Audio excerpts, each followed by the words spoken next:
of you to shed your inhibitions and to share your own thoughts and tributes, but that these not be lengthy speeches. We've had the State of the Nation, we don't need a repeat. We'll keep it to 2 minutes, and Prema will kick off. Prema? Thank you, Sean. Good evening to comrades, friends, relatives who are here gathered today on this solemn occasion. I first met Pravin in 1973. That's more than 50 years ago. I had a brother who served 10 years on Robben Island, and he was released in April 1973, and soon after that, a group of students from Durban came to Johannesburg to come and greet my brother, and we then developed a friendship. It was through that we learned that I always referred to the Pravin as the father of mass work. It was Pravin with the Durban Housing Committee, the Phoenix Action Committee, the Chatsworth Housing Committee, got young people in Durban to do door-to-door work, to talk to people about their problems, about housing. Housing was a huge issue amongst the community of Natal those days. And Pravin worked tirelessly. He was the kind of person that worked all day in the field. We gathered in the late afternoon, early evening, and we had an assessment. And then we will decide that for tomorrow's work, we'll need a pamphlet. And we will get hold of Sham and Maggie and some of those people. And tomorrow morning, at 6 o'clock at the bus stop, a pamphlet would have been ready.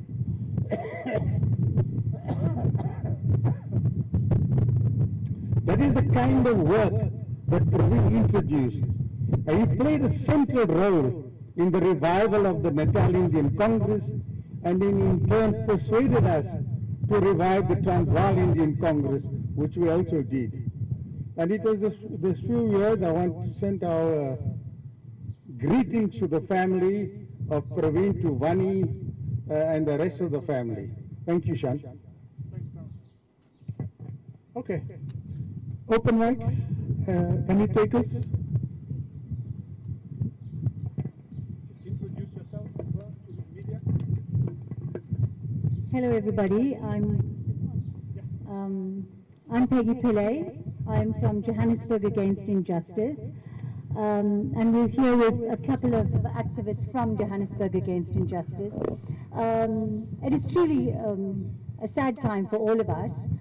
But just to very quickly say, on behalf of Jay, we want to say to Pravin's family, his friends, his comrades, that we hold you in our hearts, and we wish you much strength during this time.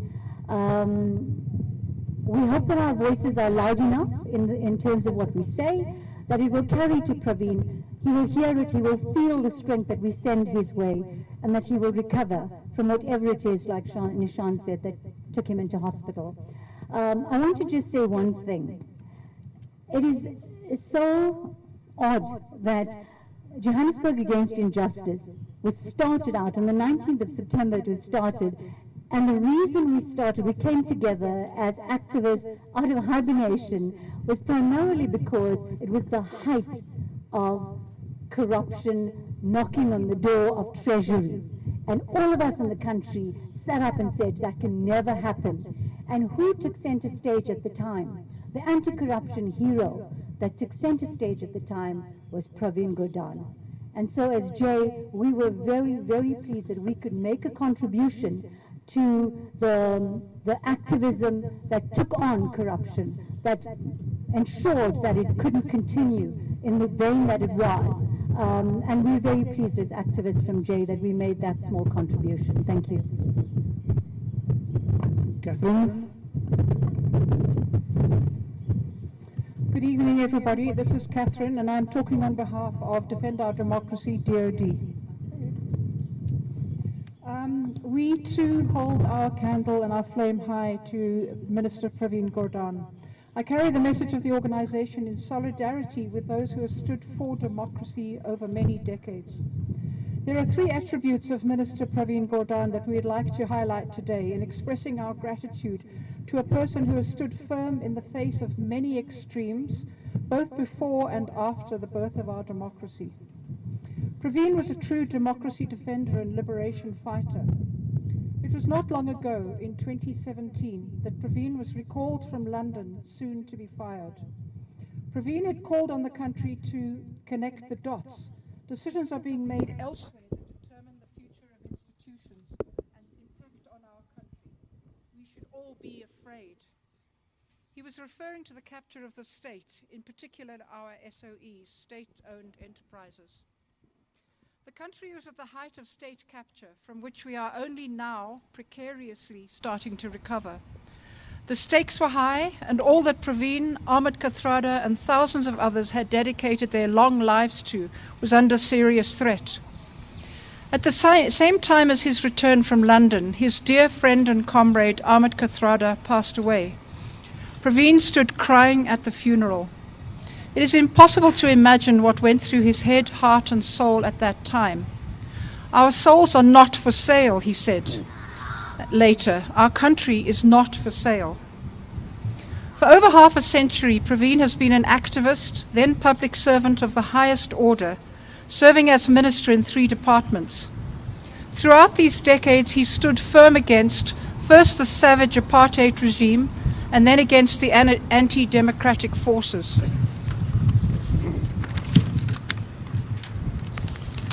Pravin is a solid anti-corruption fighter. Not only has he stood up to the security police in the 70s and 80s, but he also shielded democracy from those who stood to benefit from corruption and sabotage of the democratic project. These are the attributes of a reliable and accountable public representative in our democracy. Much as our democracy is once more ascending, there have been recent reversals that should once again cause alarm. When people publicly implicated in corruption continue to be in positions of power, supposedly leaders, we once again need to engage in grassroots activism. There is a place there for every single person, and mobilize the citizens of our country, even perhaps more so than in 2017. We need to organize, inspire, educate, and hold our leaders to account, as is our responsibility as social democrats. It would be our deepest wish that the true leader, Pravin Gordhan, recover to enjoy his retirement years with his family, knowing that we continue his work. Thank you. Nick, any words from you? Nick Vanadel? Thank you very much. I'd just like to pay tribute to Pravin Gordhan's tenacity, his incredible intellect, his capacity to think strategically, and never to waver from the values he believed in as a young man and fought for all his life. I join all those who wish him well and hope for a recovery. Good. Thank you.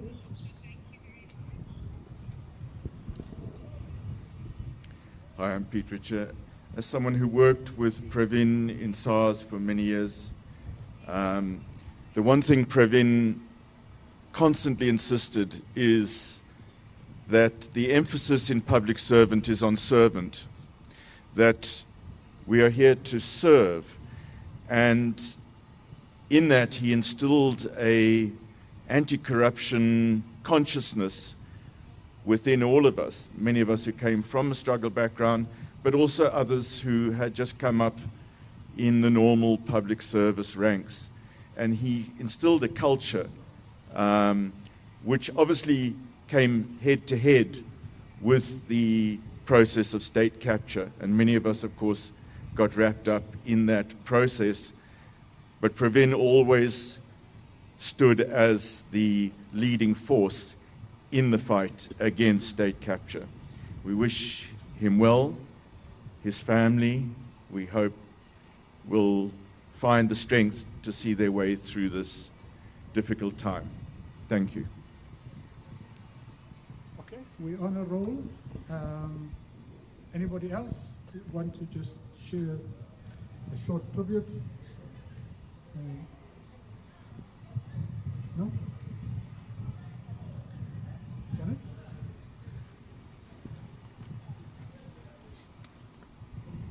Thank you. My name's Janet, and I've known Pravin in the context of work that he did initially in Operation Vuller, and then subsequently in terms of the negotiation process and in the first Democratic Parliament. He is somebody who I think all of us know is a very detailed person, and that is both his strength, and it's also something that very often is difficult for people to understand how important attention is to detail. It's not just about the big picture and about bringing ideas into the atmosphere, but it's about the planning, the detail, and the getting things done. I think many things have been said by other people, but that's just something to add and to say the family has been, I know, inundated with calls and visits, including in the context of them standing vigil in the hospital. And I wish them to take strength from us, just as I think people have said that we want PG to take strength, and hopefully to be able to come through this in a way where, as people say, there can be some kind of opportunity for him to take a break, to rest, and to re-engage. Thank you.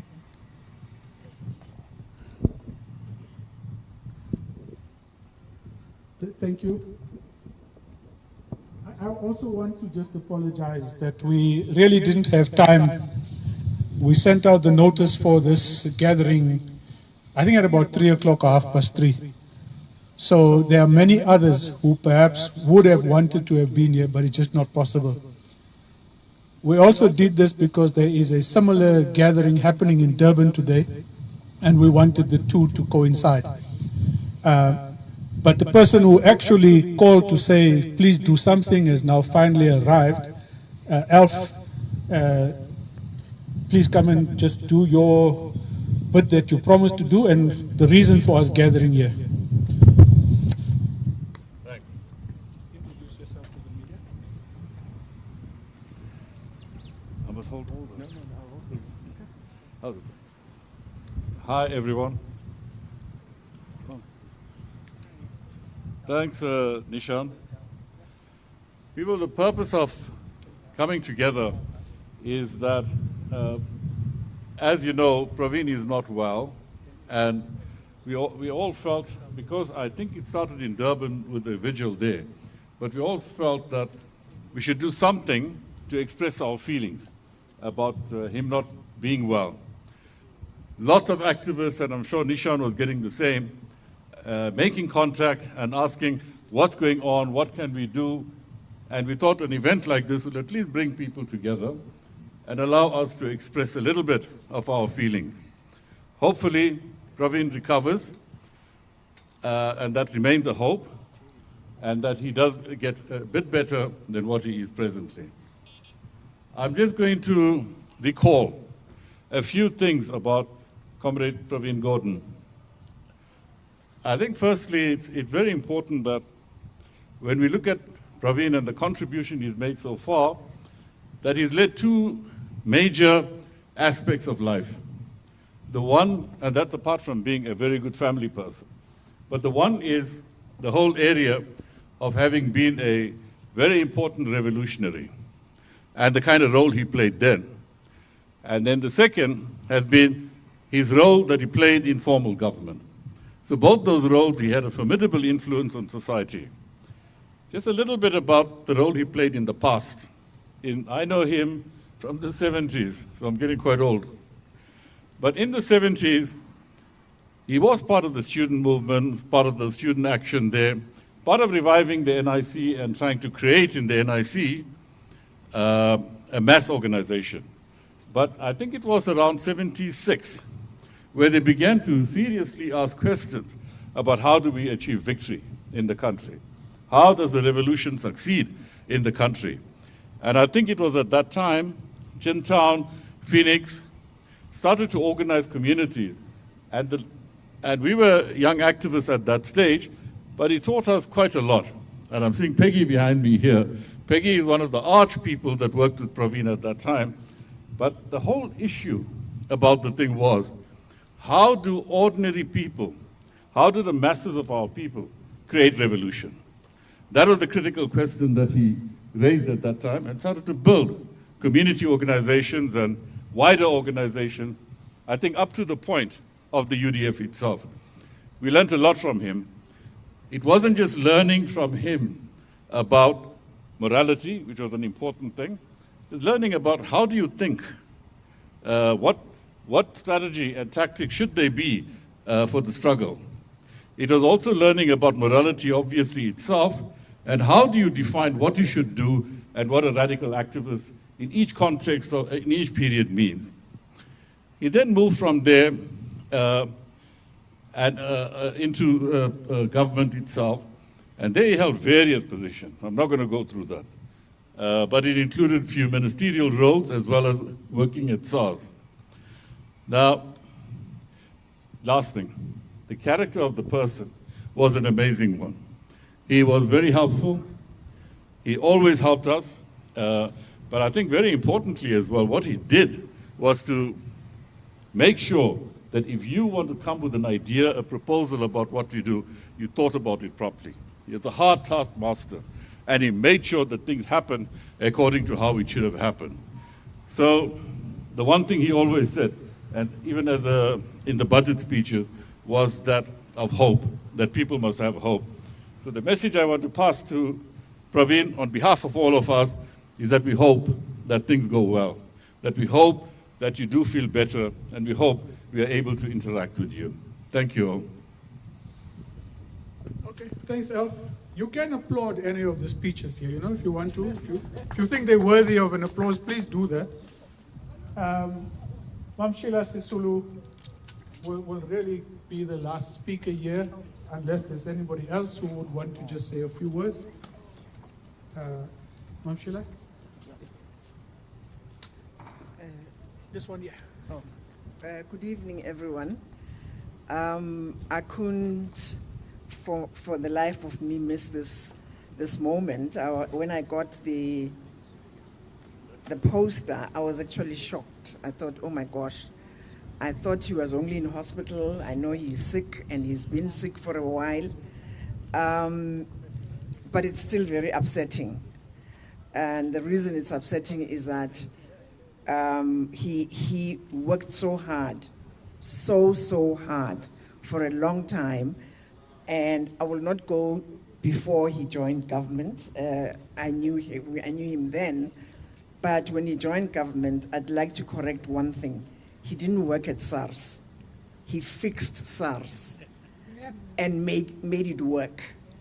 It was later that it was virtually destroyed. But wherever he worked in government, he made sure that things worked, and they worked correctly and worked well. And he paid some price for that, because he was attacked, was not very much liked. Not that he wanted to be liked. He didn't do his work to be liked. He did his job because that's what he was there for, to do his work and do it properly. I came to say, Pravin, please hang in there. We are all standing here with you and your family, and wishing you strength and steady recovery. Comrade, please, PG, hear us. We're here. We need you. We hope that you'll be able to pull through and at least enjoy that your hard work in the organization and your hard work in government and the punishment you had to bear was worth it. Experience that more and more people finally know what you are trying to do and are trying to do the same. Thank you. Good. I take it there are no further speeches. Yeah, Zora, say something.